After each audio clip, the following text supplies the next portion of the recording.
I think it's no surprise to anyone, but we have a housing crisis across Canada. You hear about it in the news. Canada's housing crisis is nearing its boiling point. Rental markets are overheating in Canada's most expensive cities. But this is what it looks like. More and more Canadians losing their housing because of spikes in rent and evictions. It's not just in urban centers like Toronto, it's in suburban areas, it's in rural areas. We know that the private market is not providing housing to everyone, so we need alternate solutions. Now, communities across the country are uniting around a radical idea, one that upends the current system of land ownership and who benefits from it. Neighbourhood groups are quietly buying up properties, and they're doing it through the formation of community land trusts. Toronto's Kensington Market, a vibrant neighbourhood known for its fresh food, vintage stores, and eclectic personalities. It's a place with deep immigrant roots. For Jewish, Portuguese, and Chinese newcomers, the market has been a lifeline and a safe haven. But today, rising rents, gentrification, and Airbnb ghost hotels threaten the fabric of this historic district. We have seen our own neighbors defend each other from increasingly violent and scary evictions. Chi Tam is the outgoing executive director of the Kensington Market Community Land Trust. After years of fighting eviction attempts, a group of concerned residents came together and posed a question. Could we as a community lead the developments and evolution of this neighborhood? We didn't want to see other people profit from our own neighborhood. That frustration is being felt across the country and has sparked a land trust renaissance, says Joshua Barnt. He leads Toronto's Parkdale Neighbourhood Land Trust, which formed in 2014. At that time, nobody knew what a community land trust was in Toronto. Now, everyone's talking about it.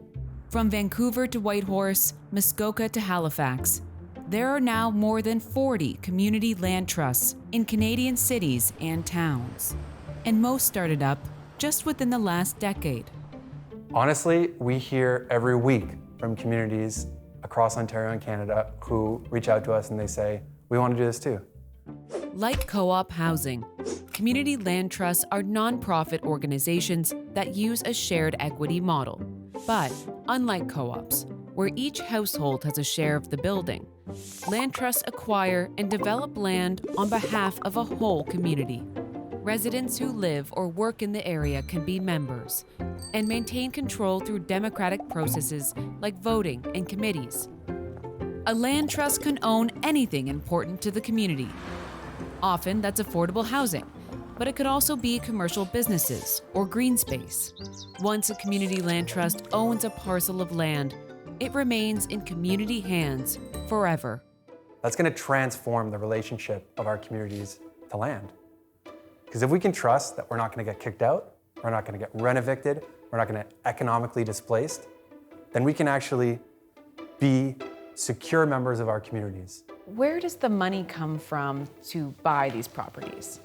Usually the first place that we go looking for money is from our community. We get donations from residents who want to support the work we do. We also get donations from foundations who believe in our mission. When we build housing in particular, we definitely need government investment. Through these fundraising efforts, the Parkdale Neighbourhood Land Trust and its charitable arm have built an impressive housing portfolio worth approximately $85 million. It now oversees 205 rental units across 85 properties in Toronto's West End. We're a community where 90% of residents are renters. And we were concerned that if those buildings sold to predatory landlords or maybe investor groups, they would aggressively increase those rents and push out lower-income households. That exact situation is playing out across the country, meaning more people are ending up on the streets. Canada is losing affordable housing units faster than new ones are being built.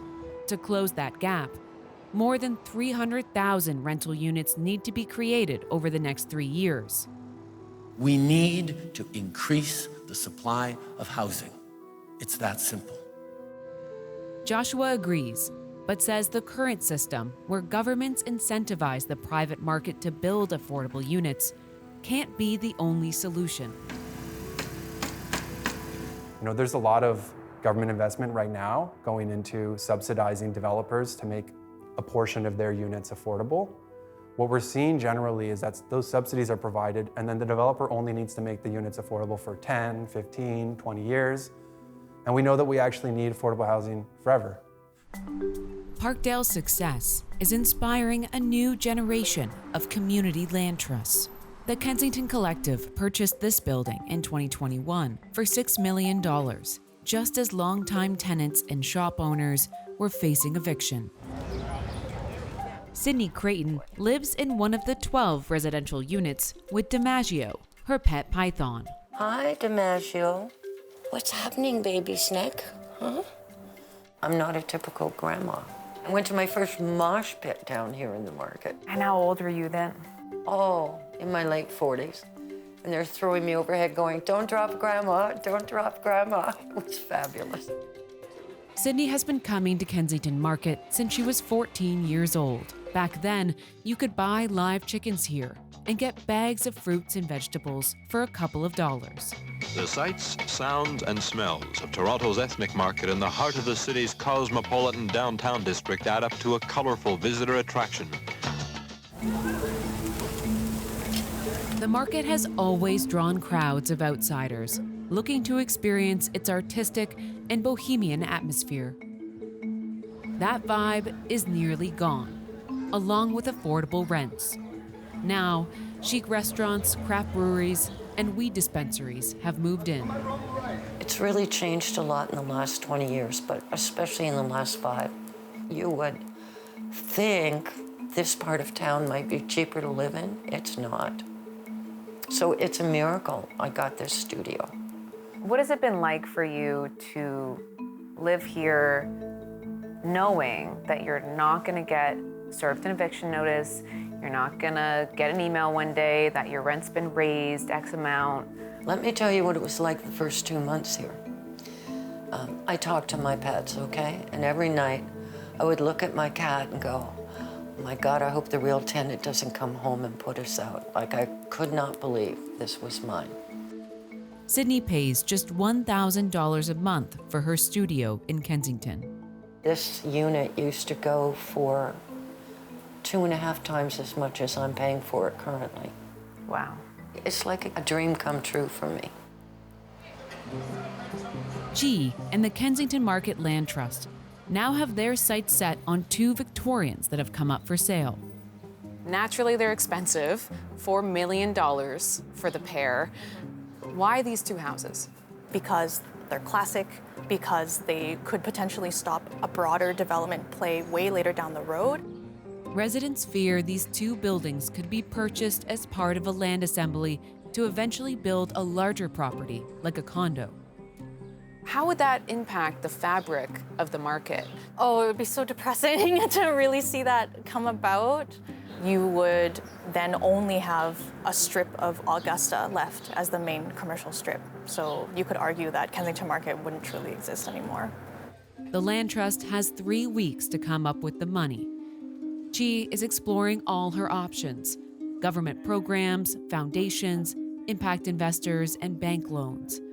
And that's on top of the normal real estate checklist, like building inspections. It has to be a good project and it has to be a responsible project because it's not just your money. It's like we're trying to steward these properties on behalf of the whole community.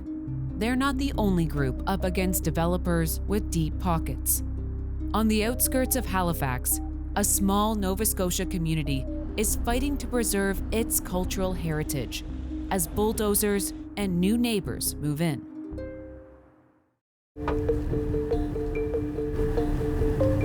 The development started off small, but now they're larger. Some of them are hundreds of units. Change is coming to Upper Hammonds Plains. In this tight-knit but sparsely populated Nova Scotia community, Even the fog can't hide the signs of construction along the main road. This is another development. Curtis Wiley drives around to see where new developments are happening. Until recently, it was the only way he and others who call this place home were able to find out what's being built. In Upper Hammonds Plains, it's literally been the wild, wild west of development. This area is part of Halifax Regional Municipality, which is scrambling to build more housing. It has the second lowest vacancy rate in the country at 1%, and rents have skyrocketed. Upper Hammonds Plains, with its abundance of land, has become a hotbed for new housing developments. That's what led Curtis to start a community land trust in 2022. You know, we want there to be development in Upper Hammonds Plains, but we need the development to happen on our terms. And so that's why we're taking control.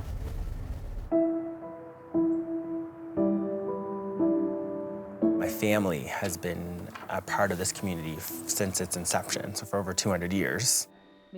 Curtis is a sixth-generation African Nova Scotian. His ancestors were Black refugees who escaped slavery by fighting with the British in the War of 1812 and were settled on the hilly outskirts of Halifax.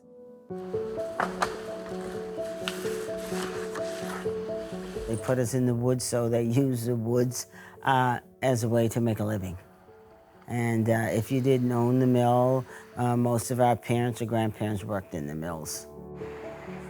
Gina Jones runs the Upper Hammonds Plains Development Association out of the local community center. The community didn't even actually get a name till 130 years after it was here. It was just known as the Negro Settlement. Yeah. I'm watching. Despite being part of Nova Scotia's largest municipality, she says this area has long been overlooked, and the lack of services and infrastructure is endemic. The fight has been ever since we've been here. We fought and we still continue to fight. Nobody's given us explanation of why that we had to fight for things that other people got, and one of them was the water. In the mid-1970s, the province expropriated the vast Pockwalk Lake watershed to provide clean drinking water to residents further south. They took the water into Halifax, but we didn't get water in the community until 1999. And our water wasn't good. We had to take it to Supreme Court to get them to give the residents water when the water is coming from a lake in the community. I'm gonna leave it up to you to say why. What did the loss of the lake mean for you, for the community? It was big. Now the kids still to this day in the community don't have any place to go, like a beach, to go swimming. They're all growing up, you know what, just hanging around, walking up and down the roads. Roads that resident Sabrina Allison says are no longer safe since the new developments began. But now, people are speeding. They are flying by so fast, they don't know if a child is on the road. She fought to lower the speed limit and has even put up her own sign, but it hasn't had much of an impact. People moving into the community don't care. Come out and meet us. Don't drive through the community and act as though you don't see us. Road safety is what first galvanized people around the idea of a community land trust. The land will stay within the Black community. It will start to build Black wealth. Over the past 5 years, developers have rushed to Upper Hammonds Plains because of the area's unique general use zoning, where apartment buildings and large-scale businesses could be built without any community input. There was no signage as to who was building. You just saw these trucks showing up. They're building. Several Black families sold off their land to developers and left. And that's when the community members say, you know, this is enough. We're losing our community. And there's a history. There's a history. There's a history of displacement of African Nova Scotian communities. Yeah. Do you feel like history is repeating itself here? It pops up. The development is growing too fast. We're not gated. We just want to protect what our ancestors built. The first thing the Land Trust did, along with other community groups, was to amend the zoning. No longer can developers build without consulting residents. Curtis has now asked the province of Nova Scotia to transfer 5 parcels of Crown land, once owned by Black refugees, to the Trust. That would be an act of reparation, right? Because we're going to be getting those assets, hopefully at no cost. These are the lands that I'm talking about here, where we're at right now. This left side is the Crown parcel that fronts down onto the lake.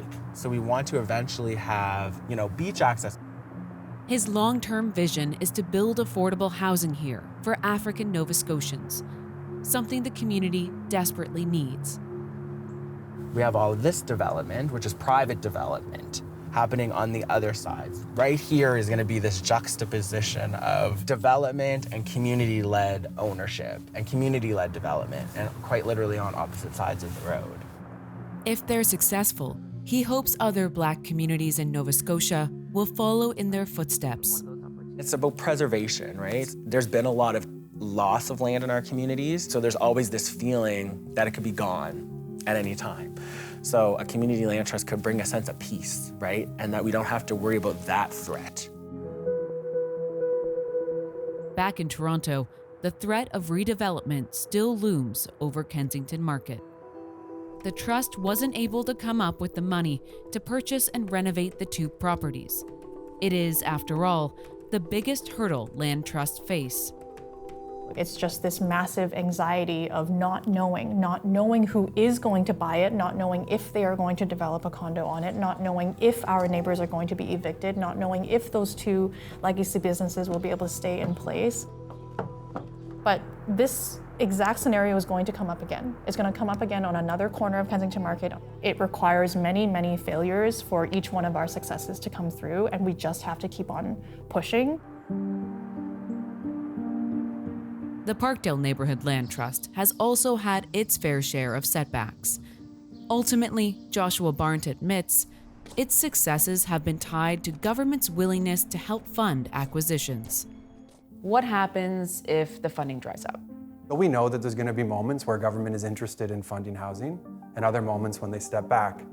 The important thing to remember is that it's not going to disappear because we're going to own that land and we can continue to make sure it's affordable permanently.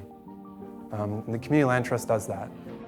Beyond the goal of creating affordable housing, land trusts have given people a voice and the potential to shape the future of their neighborhoods.